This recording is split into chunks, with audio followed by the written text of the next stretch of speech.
আসসালামু আলাইকুম প্রিয় শিক্ষার্থীরা, কেমন আছো তোমরা? আশা করি ভালো আছো। আমি আলহামদুলিল্লাহ ভালো আছি। আমরা অনলাইন ক্লাসের ধারাবাহিকতায় আজকে তোমাদের সপ্তম শ্রেণীর 2.2 অনুশীলনীর অঙ্ক নম্বর 11 আজকে সমাধান করে দেখাবো তোমাদের।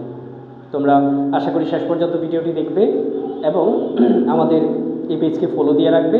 লাইক, কমেন্ট, শেয়ার অবশ্যই করবো তোমরা। তো চলো আমরা কথা না বাড়িয়ে সরাসরি অঙ্ক শুরু করি। 11 নম্বর অঙ্কে কী বলা হয়েছে? একটি দ্রব্য 400 টাকায় বিক্রয় করলে যত ক্ষতি হয় 480 টাকায় বিক্রয় করলে তার 3 গুণ লাভ হয়। দ্রব্যটির ক্রয় মূল্য নির্ণয় করো। দ্রব্যটির ক্রয় মূল্য নির্ণয় করতে বলা হয়েছে। এখানে কি দেওয়া ছিল?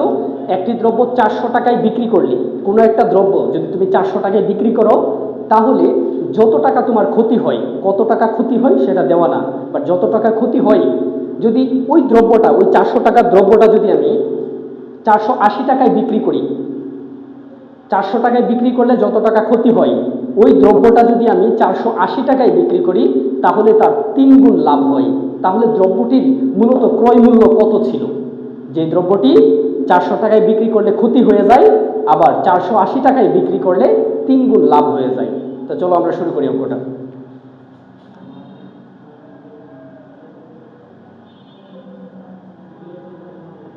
সমাধান। আমরা ধরি বা মনে করি যে দ্রব্যটি 400 টাকায় বিক্রি করলে লাভ হয় x টাকা।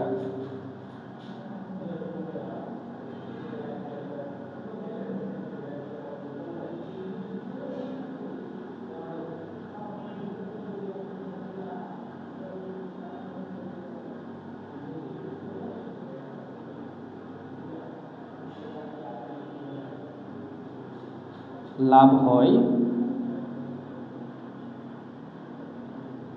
x টাকা। দ্রব্যটি যদি 400 টাকায় বিক্রি করি তাহলে, লাভ না, ক্ষতি হয়। এই যে এখানে বলছে যে 400 টাকায় বিক্রি করলে ক্ষতি হয়, তাহলে 400 টাকায় বিক্রি করলে ক্ষতি হয় x টাকা। এখানে লেখা ছিল একটি দ্রব্য 400 টাকায় বিক্রি করলে যত ক্ষতি হয়, তো ক্ষতি কত হয় আমরা লিখলাম ক্ষতি হয় x টাকা, কারণ ক্ষতির পরিমাণ আমরা জানি না, এই জন্য আমরা লিখে নিলাম ক্ষতি হয়েছে কয় টাকা? x টাকা ক্ষতি হয়েছে। সুতরাং দ্রব্যটির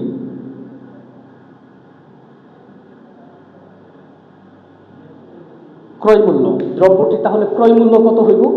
দ্রব্যটির ক্রয় মূল্য হবে 400 প্লাস x টাকা। 400 টাকায় বিক্রি করলে তার ক্ষতি কত হয়?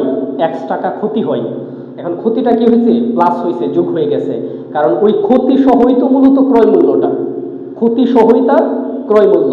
তাহলে দ্রব্যটির ক্রয় মূল্য হলো 400 প্লাস x। এখন আমরা লাভের পরিমাণ বের করি। 480 টাকায় বিক্রি করলে 3 গুণ লাভ হয়, তাহলে আমরা লিখতে পারি যে দ্রব্যটি, এখানে লিখলাম দ্রব্যটি 400 টাকায় বিক্রি করলে ক্ষতি হয় x টাকা। এরপরে আমরা লিখতে পারি দ্রব্যটি 480 টাকায় বিক্রয় করলে লাভ হয় 3x টাকা, যেহেতু 3 গুণ আমরা লিখব 3x টাকা। আবার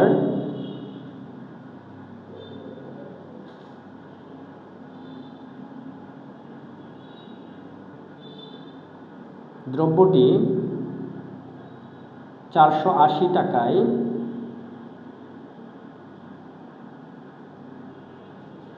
বিক্রয় করলে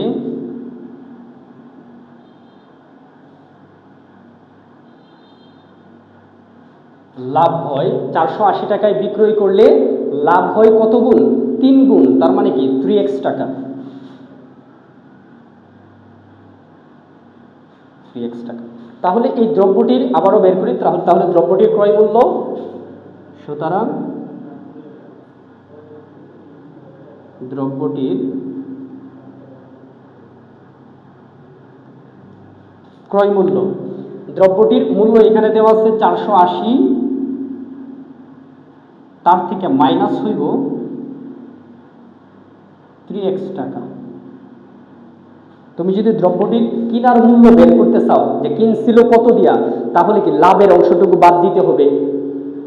কোনো একটা জিনিস মনে করো যে এই কলমটা 15 টাকায় তুমি বিক্রি করছো, তো লিখলাম যে এই দ্রব্যটি 15 টাকায় বিক্রি করার কারণে 3 টাকা লাভ হয়েছে, তাহলে এই দ্রব্যটির ক্রয় মূল্য কত? কিনছিলা কয় টাকা দিয়া?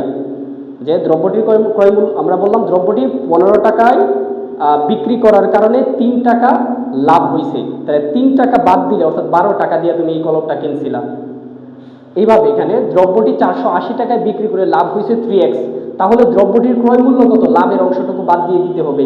যেরকমভাবে এই কলমটি 15 টাকায় বিক্রি করার কারণে 3 টাকা লাভ হয়েছে মনে করো, তাহলে 3 টাকা বাদ দিলে কত থাকে, 12 টাকা। এই 12 টাকা কিন্তু এই কলমটার ক্রয় মূল্য। এখানেও কি 3x টাকাটা আমরা বাদ দিলে যেই টাকাটা থাকে সেটাই মূলত দ্রব্যটির ক্রয় মূল্য।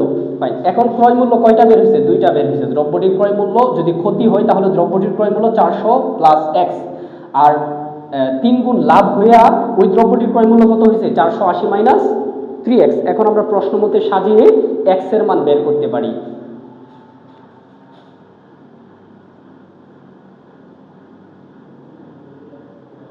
প্রশ্ন মতে 400 প্লাস x সমান 480 মাইনাস 3x। কি লিখলাম, 400 plus x is equal to 480 minus 3x। এই 3x এর জায়গায় আমরা 3x লিখি, কারণ এখানে সব যেহেতু বাংলাতে লিখতেছি আমরা, যেমন 480 400 এগুলো কিন্তু বাংলায় সংখ্যাগুলা। সো আমরা এখানেও যে 3x এর জায়গায় জাস্ট 3x লিখি। আমি বুঝাইতে পারলাম কি, যে জাস্ট ইংরেজিতে লিখি নাই, বাংলাতে লিখছি, কারণ যেহেতু এগুলো বাংলাতে আছে, আমরা যেহেতু এটার সাথে বাংলায় কাজ করব, তাহলে 3x। আচ্ছা, এখন চলকগুলাকে এক পাশে নেই আর সংখ্যাগুলাকে অন্য পাশে নিয়ে নিই। চলক কি কি আছে, x এবং 3x বা 3x, এগুলো হলো চলক, আর সংখ্যা আছে 400 এবং 480। তো চলকগুলাকে এক পাশে নিলে x, এই 3xটা মাইনাস আছে, এই পাশে আসলে প্লাস হয়ে যাবে, তাহলে প্লাস 3x সমান 480, এটা 400টা আছে প্লাস হয়ে যাবে মাইনাস, বা এই 3x এবং আরেকটা এখানে একটা x, এখানে হলো 3টা x, এখানে একটা x, কয়টা x হয়েছে, 4টা x হয়েছে। তাহলে কি 4x, আবার এটাকে 8x ভাইব না কেউ, ভাইব না যে 8x এরকম না, কিন্তু 4x আমরা বাংলায় করতেছি কাজগুলো। তো 4x সমান, এটা যদি আমরা বিয়োগ করি, 480 থেকে যদি 400 আমরা বাদ দিয়ে দিই তাহলে কত থাকবে, 80,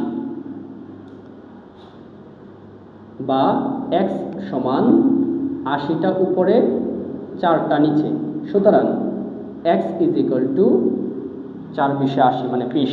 অর্থাৎ 400 প্লাস x এবং 400 মাইনাস 3x লেখার পরে চলকগুলাকে এক পাশে নিলাম, x প্লাস 3x এক পাশে, এবং সংখ্যাগুলাকে অন্য পাশে নিয়ে নিলাম। 480, এই 400 ছিল কি প্লাসের, এই পাশে আসলে মাইনাসের, তো 3টা x আরেকটা x, কয়টা x, 4টা x সমান, এই 480 থেকে 400 বাদ দিলে 80 থাকে, এই 4টা কি গুণাকারে আছে, এই পাশে গেলে ভাগ হয়ে গেছে, তাহলে 80কে 4 দিয়ে কাটলে 20 হয়, 4 20 80। তার মানে এখানে x এর মান কত বের হয়েছে, x এর মান বের হয়েছে 20। এখন আমরা x এর মান যদি 20 থাকে তাহলে আমরা এই 400 প্লাস x, এখানে x এর মানের জায়গায় যদি 20 আমরা লিখে ফেলি তাহলে কিন্তু দ্রব্যটির ক্রয় মূল্য বের হবে, কারণ আমাদের কাছে বলছিল দ্রব্যটির ক্রয় মূল্য নির্ণয় করো। এখন দ্রব্যটির ক্রয় মূল্যর জায়গায় মানে x এর মান কত 20, তাহলে x এর জায়গায় 20 বসাইলে আমরা ক্রয় মূল্য বের হয়ে যাইব। তাহলে আমার জায়গার সংকলনের কারণে আমি এই পাশে লিখলাম। আচ্ছা, তাহলে সুতরাং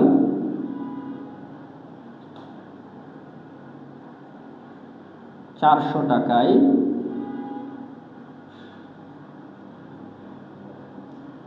বিক্রয় করলে 20 টাকা ক্ষতি হয়। x এর মান কত 20, আমরা কিন্তু প্রথম লিখছিলাম দ্রব্যটি 400 টাকায় বিক্রয় করলে ক্ষতি হয় x টাকা, তাহলে x এর মান কত 20, তাহলে কি আমরা এটা এইভাবে বুঝতে পারি না যে দ্রব্যটি 400 টাকায় বিক্রি করলে ক্ষতি হয় 20 টাকা, এটাই আমরা লিখলাম 400 টাকায় বিক্রয় করলে 20 টাকা ক্ষতি হয়। সুতরাং দ্রব্যটির ক্রয় মূল্য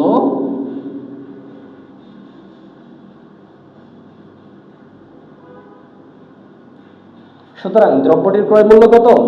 এই পাশে জায়গা নেয়, আমি নিচে লিখলাম যে 400 যোগ 20 সমান 420 টাকা। এখানে আমরা রাখতে পারি। বুঝলাম অঙ্কটা? আশা করি অঙ্কটা বুঝতে পারছো। তো আমরা পরবর্তী ভিডিও দেখার আমন্ত্রণ জানিয়ে, পরবর্তী পর্ব দেখার আমন্ত্রণ জানিয়ে আজকের মতো আমরা এখানেই বিদায় নিচ্ছি। সবাই ভালো থেকো। আল্লাহ হাফেজ। আসসালামু আলাইকুম রহমতুল্লাহ।